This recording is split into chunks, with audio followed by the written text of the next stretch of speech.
This is meant to answer a question of trade chasers over on anyvidsideearnforex.com in the thread MQ4 code works. What we were talking about was bbands, the indicator, and how to place your trades so you would have tremendously high success rates and close during the day. If you want your trades to close during the day, you need to have a profit target that's achievable during the day. On most all the pairs that we deal with, really all of them that we deal with, the 240 or 4-hour ATR is about 20 pips. So let's just use 20 pips. So the idea is, if you place a trade, you want that trade to close during the day. You just need one 240 ATR for it to close. Otherwise, we can say that our trade was poorly entered. At least that's what I would say if it was my trade. So these trades were placed the past 24 hours, and I set it up to run the bbands, and that's the trades it placed. So let's go to this. I'm going to start with PSAR because PSAR it's easier to see here on the chart, and the thought's the same. The thought is that when the price breaks above the PSAR dots, you buy or think about buying. When it breaks below, you sell or think about selling, that type of thing. So that's easy to see. How do you keep out of the losing trades? You don't want to take every single one of them. How do you stay out? Well, the only way that's ever really helped me was to filter the heck out of the trades by going with the trend. So here, let's just start right here. Here you see it broke. So darn, that's loud for me. I don't know if it was loud for you. Here the price broke above the dots, so the idea is to buy. Darn it. Let me get rid of that darn nonsense. Okay, I got you. Put you into that. Back to what I was doing. Remember that ding ding ding too, by the way. That was the EURNZD. I had that up for a reason. So the price broke above here, and you could see you would have lost money. I mean, there's no way you'd have money. This is a 5-minute chart. How do you stay out of that?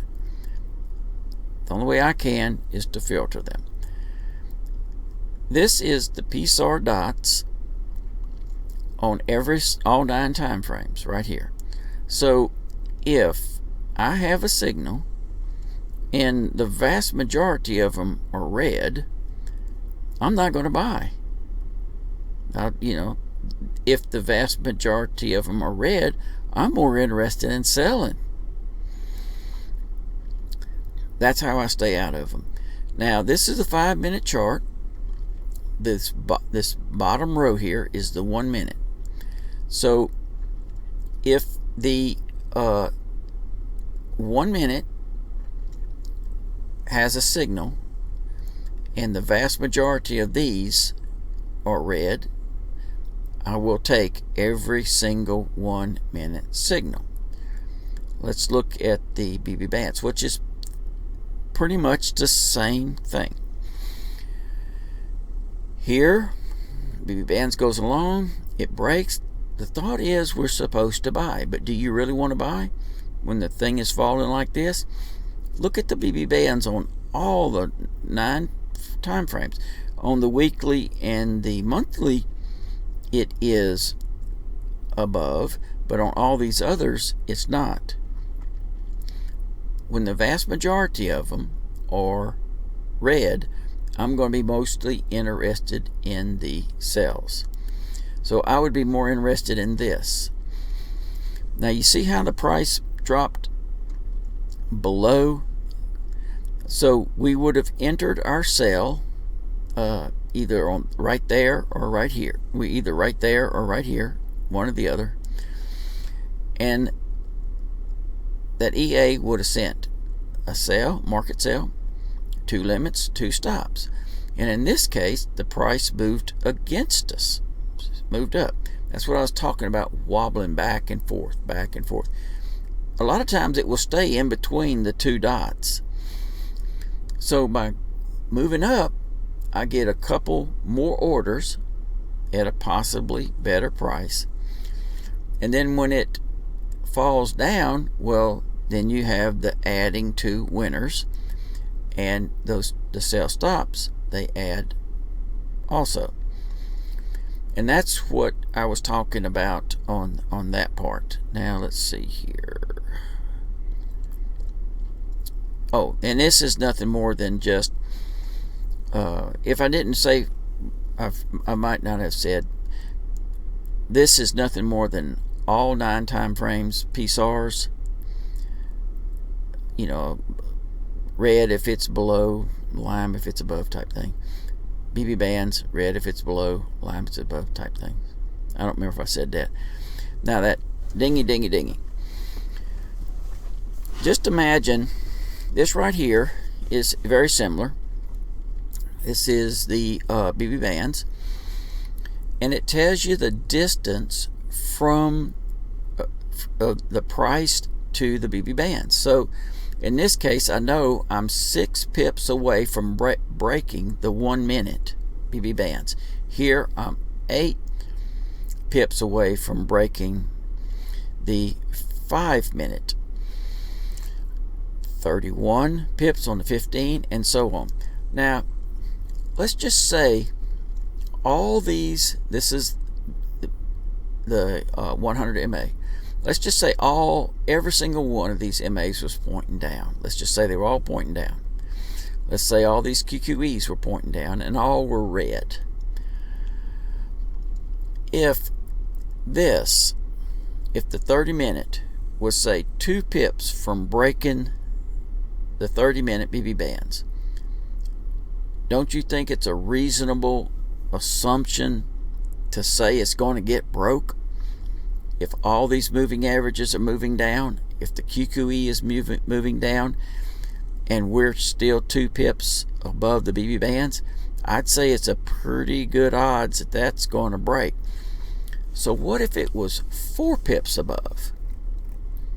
I'd still say pretty good odds. What if it was 10 pips above? So when you get to a point where you are above something that you comfortably feel is going to be broken within a short period of time, that expert advisor will send the orders before the break.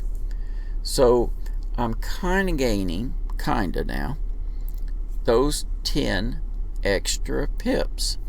And depending on your lot size, I mean, my lot size is small, depending on your lot size, 10 pips could be a pretty big amount. So anyway, that's what I meant by trying to fill in this gap between here and here with your sell limits, to filter them to where you feel comfortable, beyond any doubt that you feel comfortable. If you don't feel comfortable, don't place a trade. It ain't gonna work out most of the time for you if you don't feel comfortable. I try to fill in these little gaps with the trades, and with the thought that during the course of the day I will make 1-240 ATR,